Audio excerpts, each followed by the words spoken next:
Daily news and analysis. We keep you informed and inspired. This is World Today. China rejects a joint statement led by the United States on ballistic missile launch notifications. An international standard on the use of data in smart cities is released.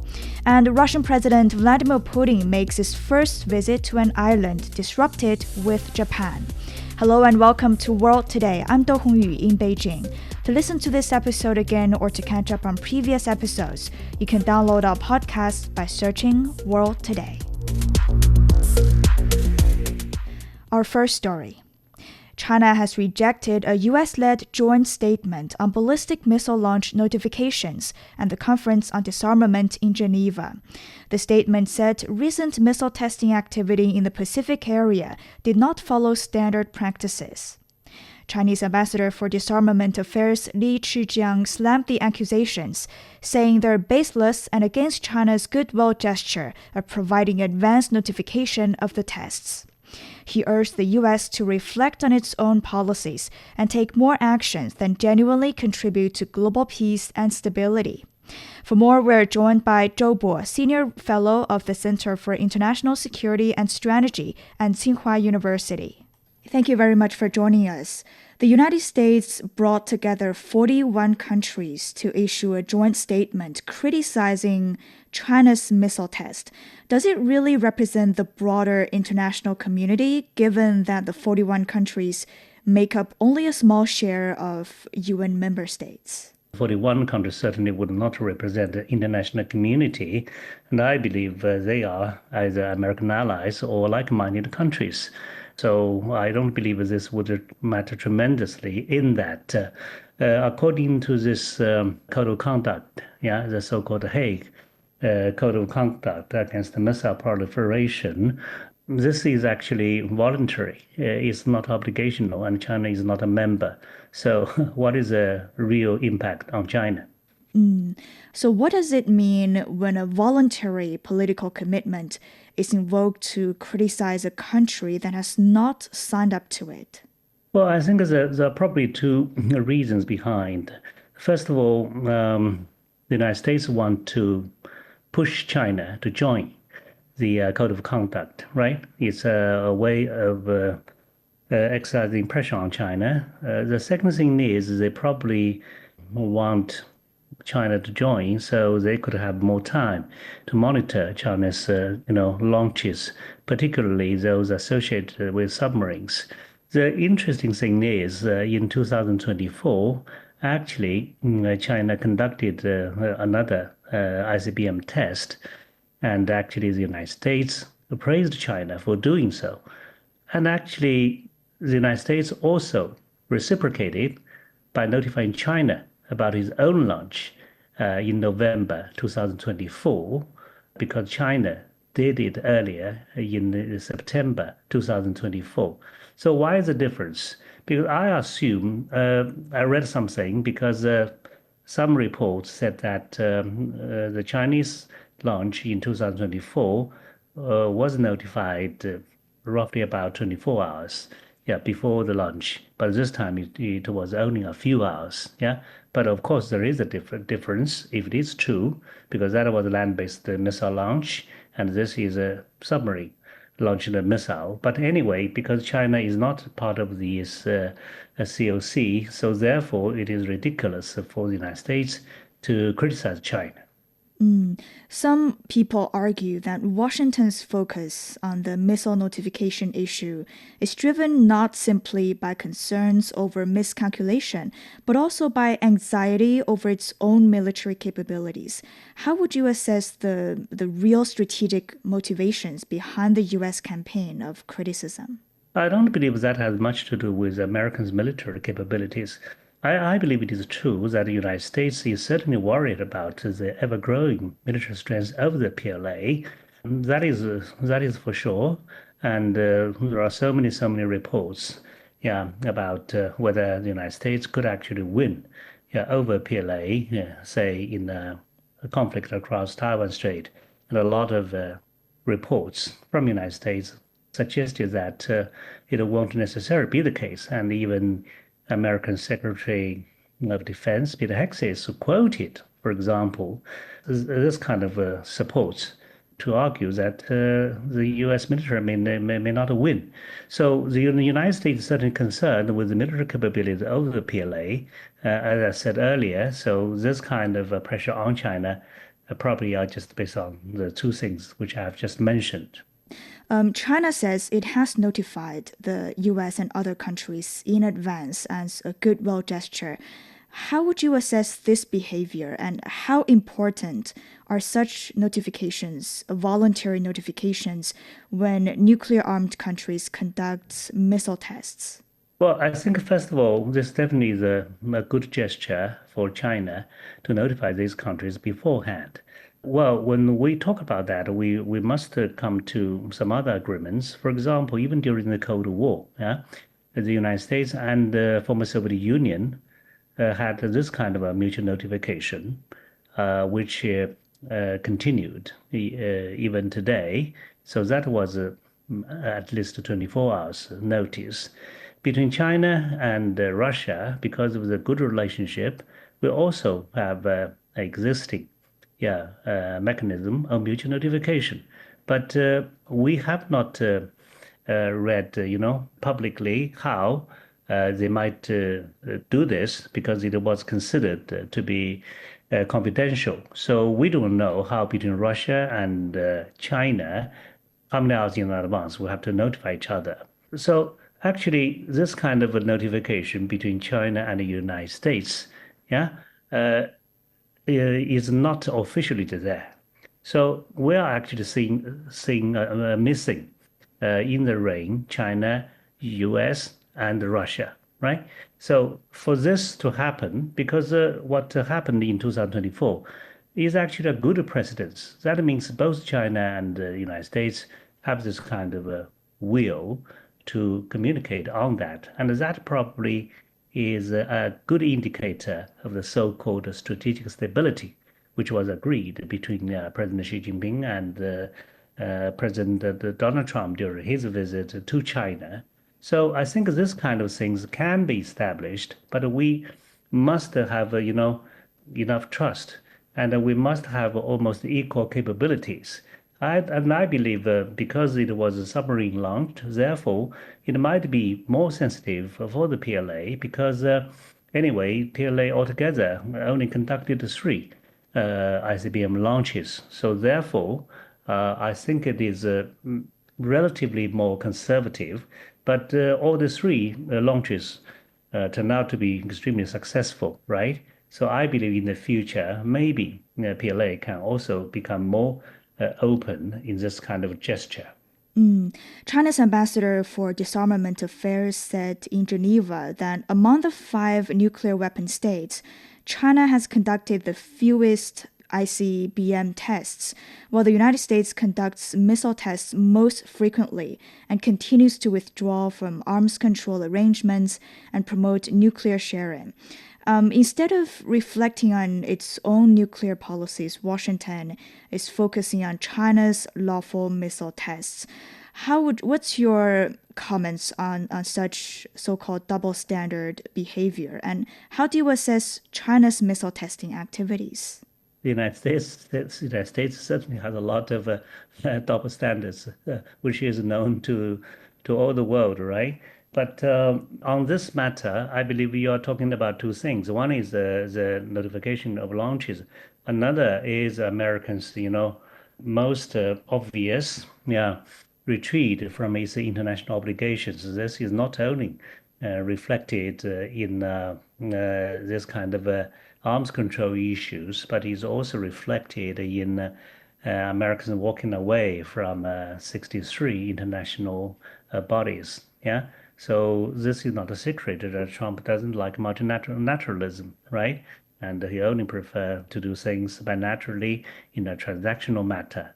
That is a bigger whole picture, which certainly has a component of arms control. So that is why, when the United States come to accuse China on this and on that, well, the background is totally absurd, and all people would look at it so easily.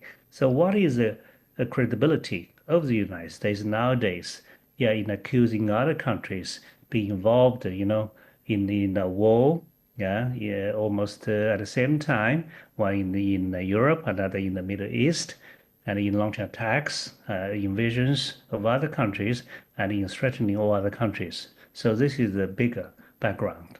And then how does the contrast between the US record and its criticism of other countries affect global dialogue on strategic security and nuclear arms control? Well, basically, this is not going anywhere if you talk about arms control, because I think if I take the most recent NPT conference, for example, basically there's no progress. Yeah. What I mean is most important is how actually China and the United States could actually talk more about the most important consensus reached between President Xi and President Joe Biden. That is having human oversight over nuclear command and control system. Because even if President Trump doesn't like anything from Joe Biden, he should not, disagree to human control over nuclear command and control systems, right? But that would invite two questions. One is the role of AI. We don't know how AI might evolve, especially in military domain. Another is nuclear command and control. So when they talk about this consensus, actually this is a combination of two most important issues. We haven't have any dialogue on that, and I think that is most important because China and the United States are the two most important countries in the world, and China and the United States are also the two major military powers in the world. Thank you very much. That was Zhou Bo, Senior Fellow of the Center for International Security and Strategy at Tsinghua University. Coming up, a China-led international standard on smart city data utilization is released. This is World Today. Stay tuned. Hello, I'm Yin Liang, Kramer Chair Professor of Economics at Willamette University. In a rapidly changing world, staying informed has never been more important.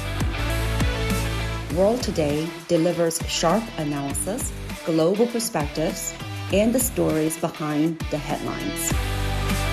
It is your trusted source to understand what's shaping our world. World Today, bringing the world closer. Welcome back. The International Organization for Standardization and the International Electrotechnical Commission have released a new international standard on the use of data in smart cities. China led experts from another 10 countries, including Canada, Japan, Germany, Kazakhstan, and Zimbabwe, to develop the standard. It establishes for the first time a unified framework for smart city data utilization. Experts say the framework fills a gap in international standards for the use of smart city data and provides a common technical reference for cities around the world. Now for more, we're joined by Professor John Gong with the University of International Business and Economics. Thank you very much for joining us, Professor Gong. Thank you very much for having me. It's a great pleasure. First of all, could you tell us specifically what gap in existing smart city standards does this new framework seek to fill, and why is it an international consensus particularly important now? Well, I think as the cities more evolve to build a digital infrastructure, there is more data generated, and how this data is being used, the format of storage, how the data is being shared, it requires certain standard. It requires a certain degree of interoperability. It requires a certain degree of standardization. And I think this is what this whole project's all about. The ISO project in joint work with ITU, to create some frameworks to help cities avoid silos and also silos in vendor, equipment, in vendor requirements, and essentially to manage urban data safely. So I think this is a great achievement, and I'm very glad to see that China has played a leading role in this. The framework highlights 5 aspects, including data being available, useful, easy to use, and used responsibly, and also empowering. What does this framework mean for cities that want to make better use of their data? Yeah, well, I think this is the ISO standards. It's really for it's just for safer use of the data, easier use of data, and all of these reasons, aspects you mentioned are important. It's somewhat like telecommunication, I think, because fundamentally, this issue of data sharing, data connectivity, and as a result, you need this data, interoperability, I guess.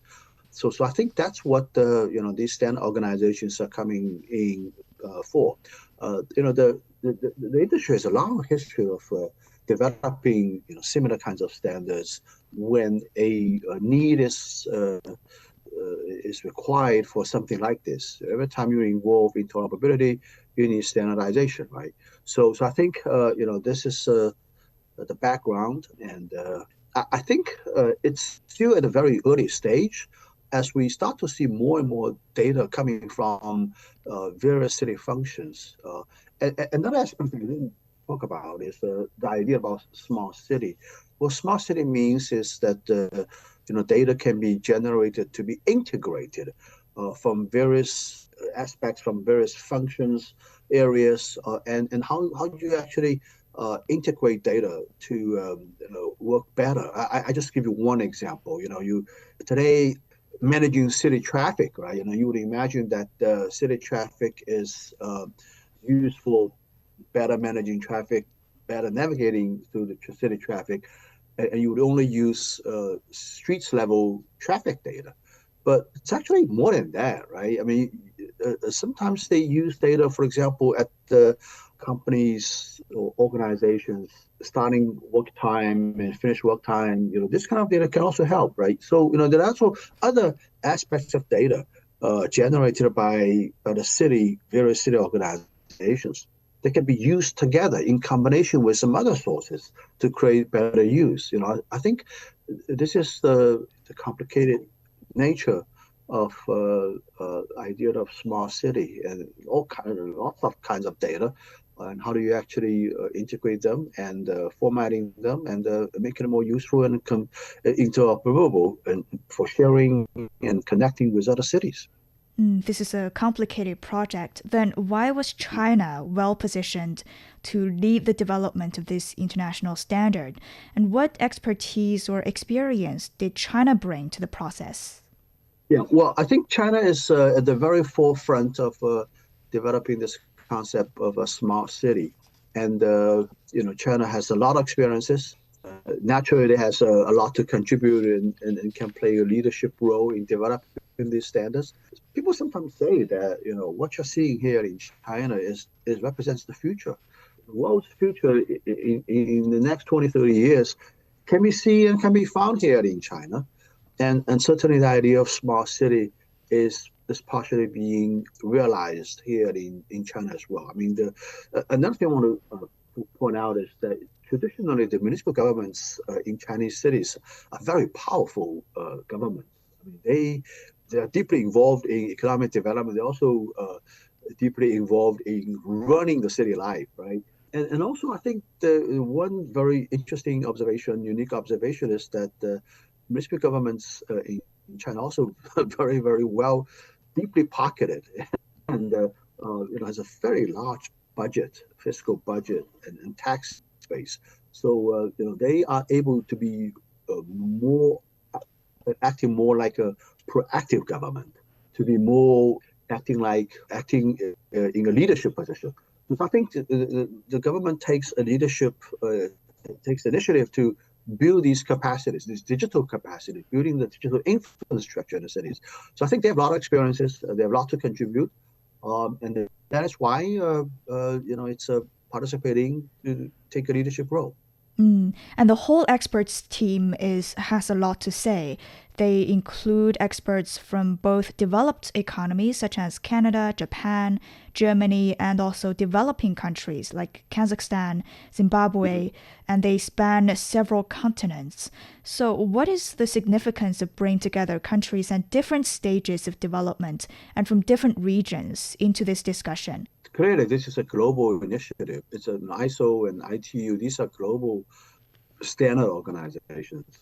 So naturally, you would expect inputs from many, many more countries. I think it's a good thing to see, spans the spectrum of developing countries all the way to very, very developed countries. And my guess is that participation is really on a voluntary basis. We have representatives coming from developing countries, which means that these countries are also very interested in developing their cities' digital infrastructure. And they bring with a also unique set of different issues, different perspectives.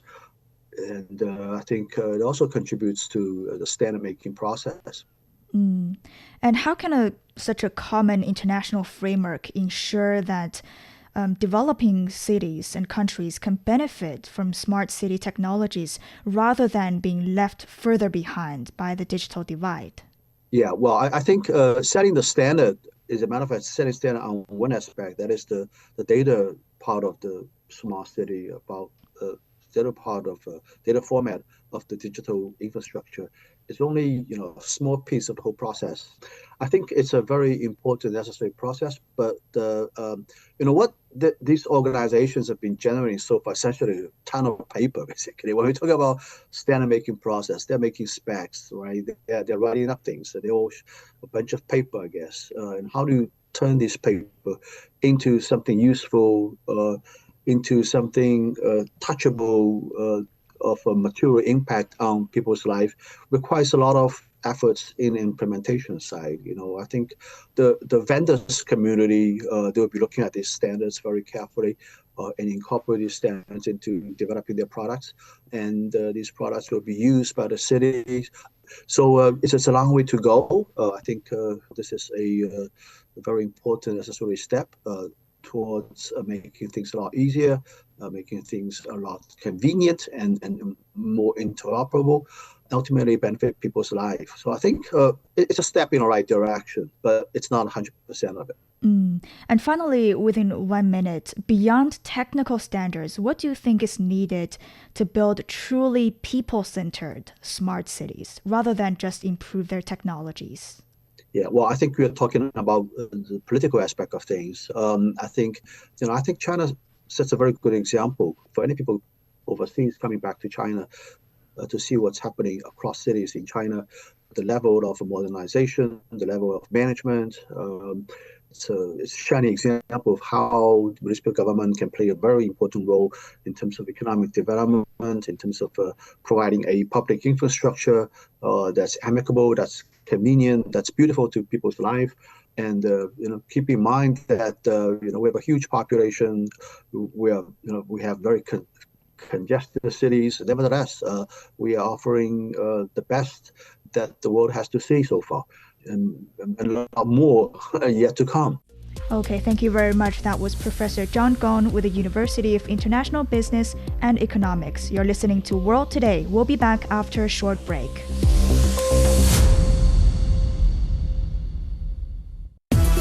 Hello, my name is Alessandro Golombieski Teixeira. I'm a professor of public policy and management at Tsinghua University in Beijing. I am a great listener of The World Today. In my opinion, The World Today is one of the best China radio programs. In The World Today, we can get the best news and analysis in what is happening now in the world. So please come to join us. You're listening to World Today with me, Do Hongyu, in Beijing. Russian President Vladimir Putin has for the first time visited the far eastern Kuril island of Iturup, an island disrupted with Japan. TASS news agency reported that Putin visited the island after attending the final stage of the Pacific Fleet Trails. He visited a fish packing factory on Iturup. Russia and Japan are involved in a territorial row over Iturup, which Japan calls Etorofu, and other 3 islands off Japan's northern prefecture of Hokkaido.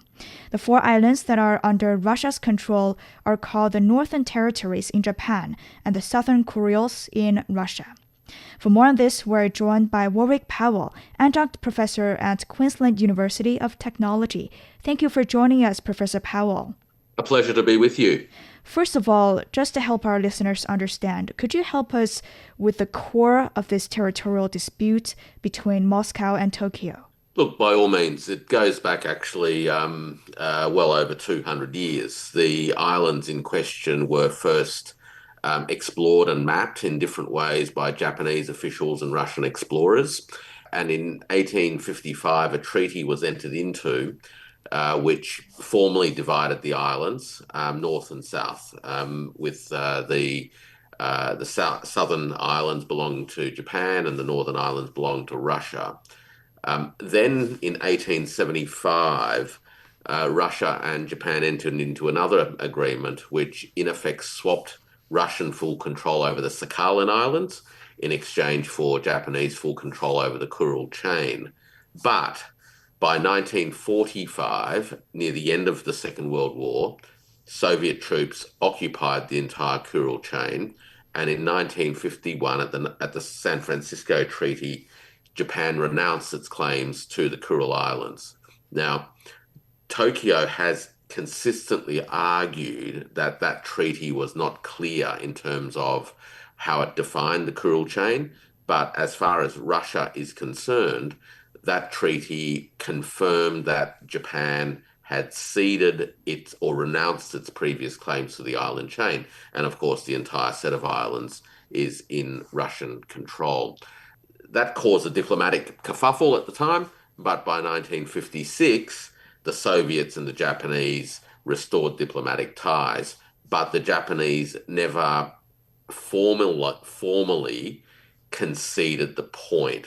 They maintained that the southern islands were subjected to a disputed claims, which the Russians simply have not accepted. The Russians have built up military installations on the island, and dialogue concerning the status of the islands came to a screaming halt after the 24th of February 2022, when Japan joined a raft of Western-initiated sanctions against Russia as a result of the war against Ukraine.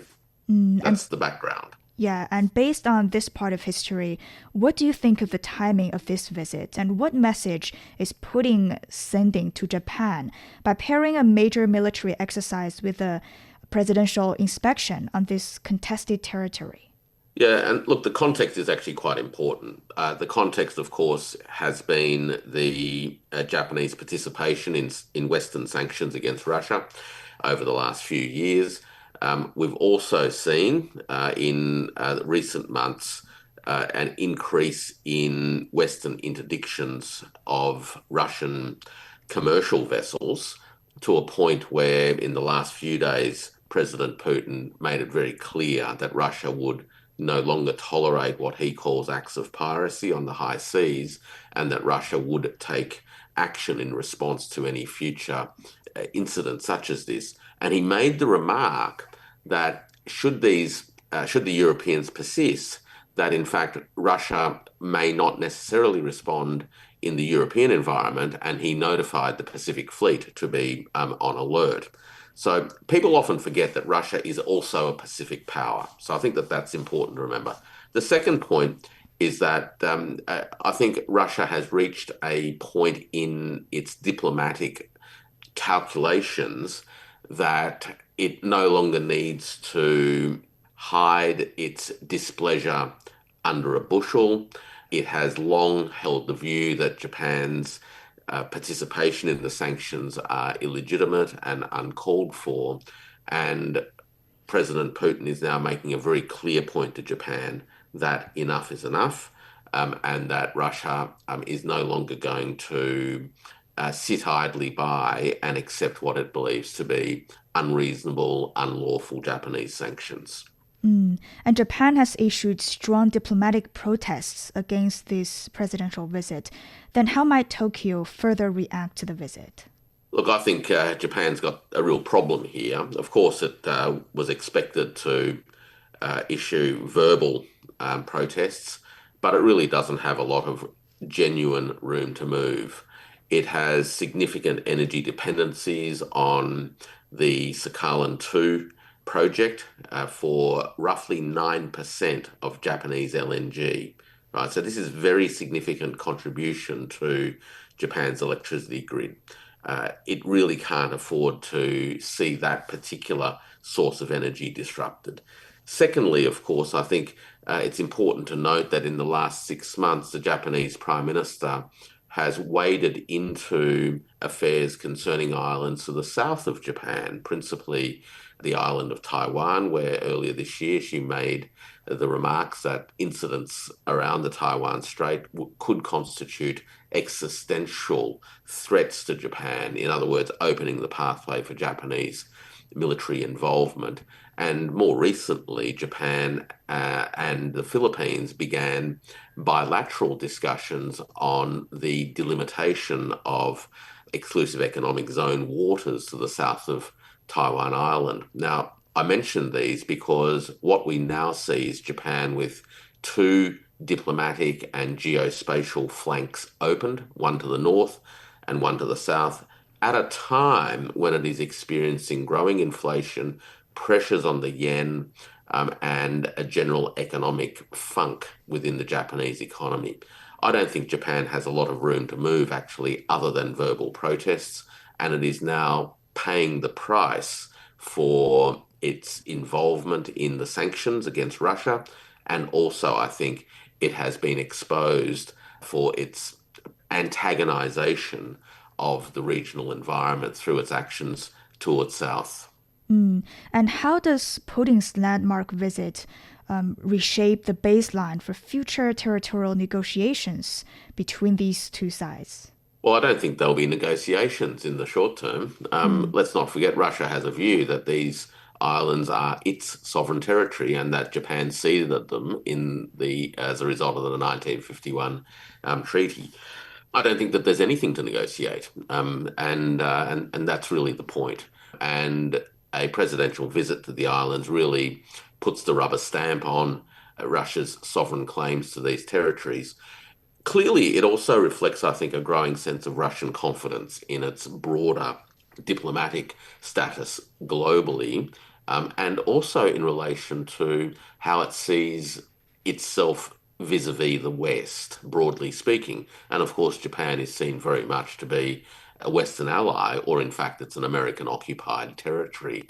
So I think this evinces a certain level of global diplomatic confidence on Russia's part that it is now able to not only deal with the situation in Western Europe, where it is progressively winning the war of attrition, but that it is now able to address some of its grievances to the east, namely in relation to Japan. Thank you very much. That was Warwick Powell, adjunct professor at Queensland University of Technology. This is World Today. We'll be back.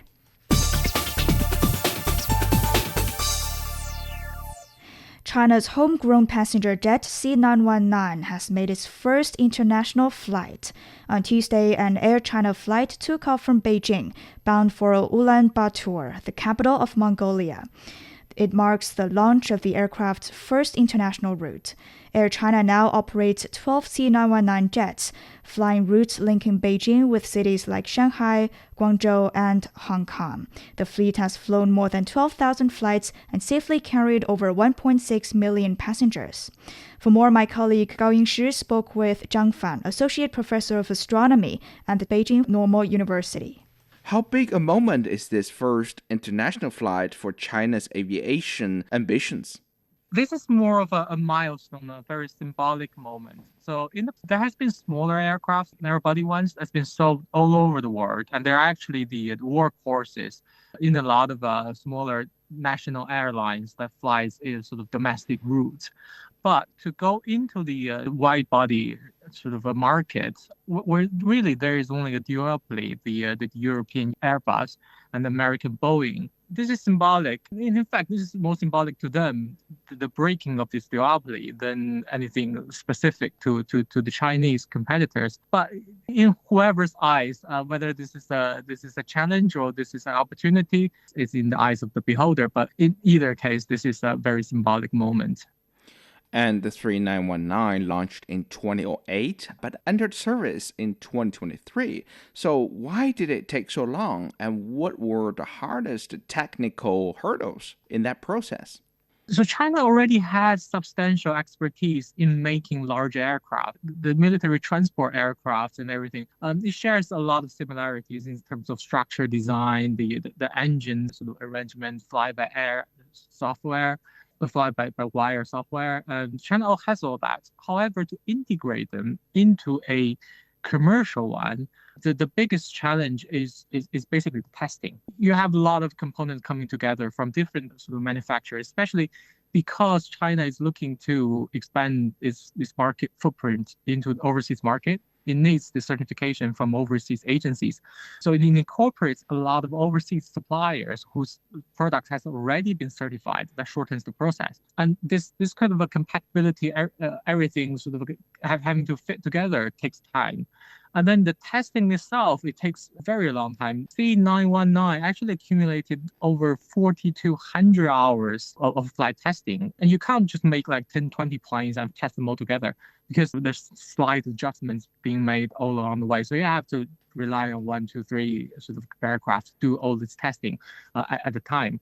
So that just the number of hours you need for testing just stretches your development sort of horizon into many years, if not decades. And this 15 years is actually a pretty standard for a new wide-body aircraft. The jet has China's own certification, but not the EU's or the United States. So why does that matter? And how much does it limit the range of the aircraft's operation?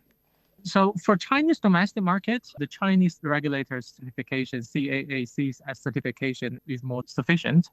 However, for overseas markets, 90% of the countries in the world, they don't have their own testing facilities. So they just recognize sort of either the European certification and or the American FAA certification. So if you obtain those, then you can sort of land in those countries and then you can fly routes to those countries. That's a vital thing if you want to have a vibrant sort of overseas market. Right now, the situation is, of course, you're trying to break a duopoly, and the duopoly just happens to be those two agencies are also the host countries to the two competitors. You can imagine how difficult it is if you look at the other sectors like semiconductors and everything, where Americans do everything they can to try to hobble the Chinese competitors. Even the European one, the process is ongoing, the certification process is ongoing, but it's substantially longer, not for any technical reasons. The projected timeline they gave was already longer than the usual. So international certification has been a problem, which is why this sort of beginning to fly international routes is more symbolic. Despite this effort to put up hurdles, progress is still being made. Can you explain us a little bit on the factors made Mongolia the choice for the first international route?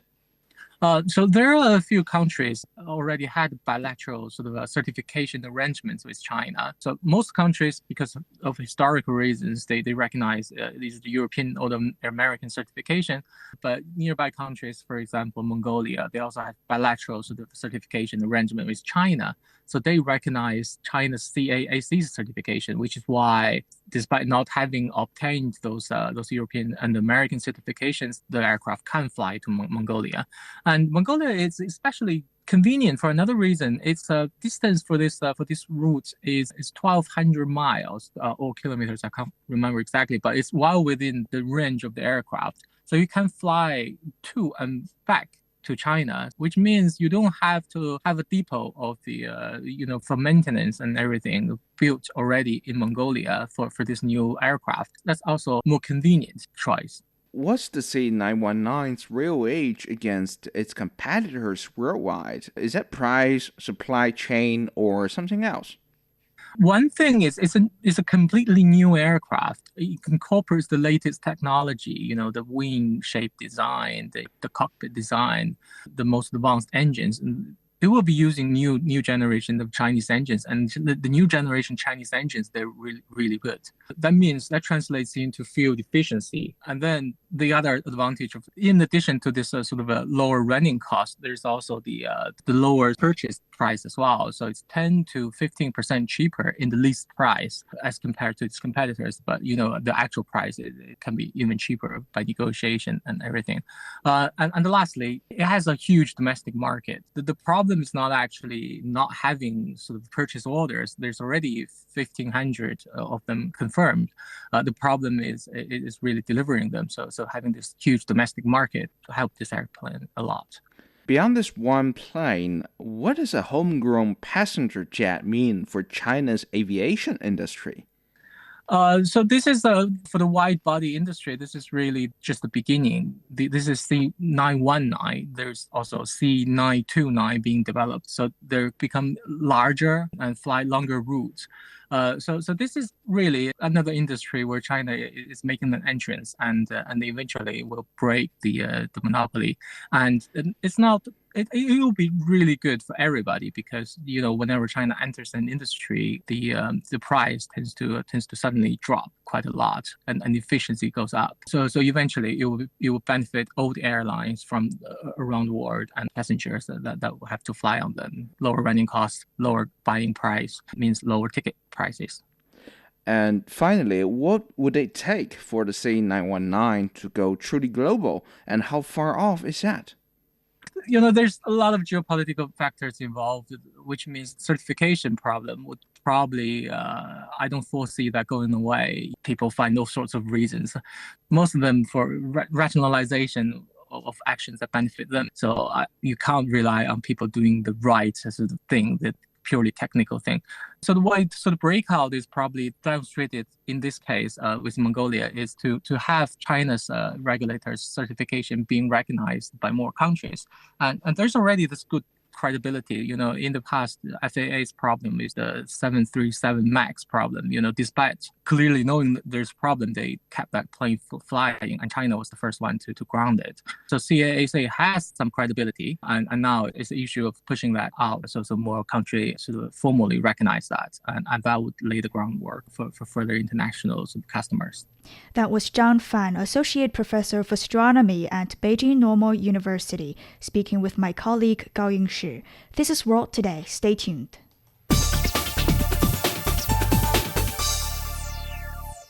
The Chinese film Once Upon a Time in the Middle East has hit cinemas nationwide, taking a fresh approach to the traditional war film narrative. Set in a Chinese restaurant in war-torn Iraq, the film follows a chef who uses food to offer comfort and a sense of safety to local civilians amid the chaos of war. The film earned over 180 million yuan, or roughly $26 million on its opening day. Its cumulative box office reached over 300 million yuan, or about $44 million, after just 3 days of official release.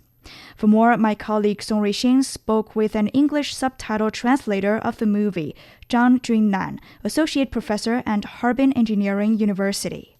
Professor Zhang, the film has become a surprise hit. As a member of the subtitle team, did you expect this kind of response? Yes, I did. I've translated 18 films over the years, and I like to think I've developed a pretty reliable instinct for this. For example, the biggest hit movie last summer was Dead to Right, which was about Nanjing Massacre. When I watched the movie for the first time before I started translation, I knew it was going to be a hit, and it was. Mm-hmm. I had the exact same feeling watching this film for the first time. So, yeah. Okay, so I think part of that surprise may come from the story itself. The story revolves around food and chefs, yet it is set against a backdrop of war. What makes this combination effective, and what does it allow the film to say about war that a conventional war film might not?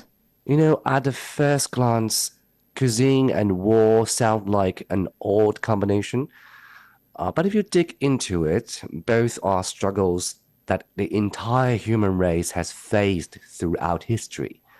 We eat to survive, and wars too are sometimes fought for survival, though more often than not, they put survival at risk instead. So, the way I see it, the war is about difference, and cuisine is about similarity. So people can refuse to listen to each other, refuse to recognize each other's values. But when it comes to food, people tend to let their guard down because we all eat. So why not eat something different? Maybe from another country, another culture. So food shifts people's attention away from what divides them and back toward the most basic thing they share. And once you're sitting across the table from someone, sharing a meal, you start to wonder, why are we even fighting? Why not just sit down and eat together? That's really what this film is about. Telling a war story through a chef's eyes is also telling it through the eyes of ordinary people. People whose daily struggle isn't about ideology or territory, but about something as simple as putting a good meal on a table. It's far more human way into a story about war. Right, food and culture, that's what makes the film quite unusual. You have war in the background, but the kitchen almost becomes a place of peace. And Professor Zhang, you've gone through every line of the film while translating it.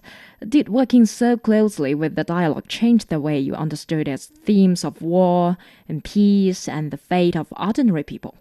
Yes, absolutely. Were there any particular line that stayed with you? I remember there was a line. I remember it was like a spoon can open a mouth, so can a gun. It makes you feel warm and cold at the same time. Because when a spoon opens a mouth, it's usually kindness. Come on, you gotta eat something. Open your mouth, okay? But when a gun opens a mouth, wow, it's like either you open the mouth yourself or the bullet would do the job in a very bloody way. It shows the contrast. The same verb, the same body part, two completely opposite words. That's the whole film in one line, really. How thin the line is between care and violence, and how war can turn even the most basic human gesture into something horrifying. I remember translating that line and I just, sitting with it for a while before I moved on. So can I take it as it was not the words themselves, but it's the context in which they were spoken? Yeah, absolutely. Then let's talk about the war itself, because the film also takes a rather distinctive approach to depicting the conflict. Some have observed that this film offers a perspective that flips the Hollywood script by casting the US as the invader while refusing to portray US soldiers as simply villains. Why do you think the filmmakers chose to tell the story this way? Well, I think it comes back to exactly what we talked about with the food. If the whole point of the film is that people are more alike when they're than they're different, it would completely undercut that message to reduce one side to simply portray villains. By giving the American soldiers, a real humanity, fear, confusion, moments of decency, the film is making it more honest and, frankly, more difficult argument that war itself is the tragedy. It keeps asking the same question that food does. Why are we fighting? People who, under different circumstances, that we might have sat down and eaten with. That moral complexity is part of what makes the film feel, more truthful than a typical war movie. And I think it's a big part of why it's connecting with audiences beyond China too. Could this way of portraying war and peace also be seen as reflecting a Chinese perspective? One that emphasizes humanity, coexistence, and peace, even in times of conflict. Yes, I believe so. But it's from a perspective of common people. It's like there are always ways that we can sit down and enjoy ourselves than fighting. Because we are a nation that we do not, although we have this capability of, defending, but we do not really want to actually start any war. And it's built in our national spirit. For example, from the Sun Tzu's war, the art of war, the spirit of you do not start a war simply. You have to evaluate everything before you do that. And that's the thing that goes throughout the whole history of our nation. And perhaps that's also part of what makes the film accessible to audiences beyond China. I mean, it's telling a very specific story, but through very universal emotions. Chinese films are reaching more international audiences, actually. From your experience, Professor Zhang, as a subtitle translator, what is the hardest part of making a Chinese story feel natural and understandable to audiences from very different cultural backgrounds? Well, there's the historical and cultural context. A Chinese audience carries a whole shared memory into a movie like this. Certain images, certain references don't need explaining. But a foreign audience doesn't have that built-in context. So I have to find ways to let the audience carry a bit more of that weight on its own without turning subtitles into footnotes or history lessons. So from a subtitle translator's point of view, the hardest part is that I never have time to explain anything. Right. You're watching a movie, not reading a paper. So there's no footnote, no pause button in most people's minds. So a line appears on screen for a couple of seconds and it's gone. So I can't use too many words. I can't stop to unpack cultural context. Whatever meaning, emotion, or history is packed into that line, I have to get it across in that tiny window, or it's lost forever. That's the real challenge, not finding the correct translation, but finding the shortest one that carries the full emotional weight of the original. Sometimes a Chinese line carries generations of a context in 4 words, and I have maybe 2 seconds and 8 English words to make a foreign audience feel the same thing a Chinese audience feels instantly. That compression is where all the real work happens. And that was Zhang Junnan, English subtitle translator of the movie Once Upon a Time in the Middle East. He's also an associate professor at Harbin Engineering University. And that's all the time for this edition of World Today. To listen to this episode again or to catch up on previous episodes, you can download our podcast by searching for World Today. For further discussion, you can follow us on X at CGTN Radio. I'm Do Hongyu in Beijing. Thank you so much for listening. Bye for now.